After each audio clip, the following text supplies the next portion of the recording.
having trouble popping the bead on a tire, you can do it with this easy homemade tool.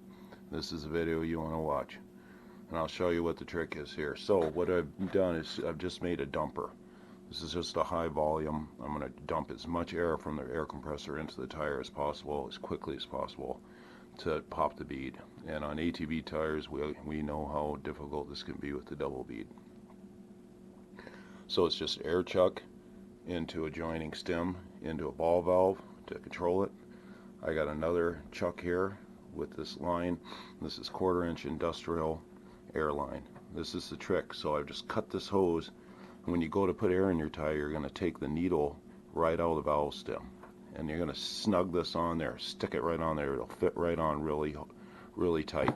And then you're just going to hit your ball valve, dump the entire air compressor in there as quick as possible. Boom, boom, and your bead's on. I hope this video helps you. I thank you all for watching. Please take care.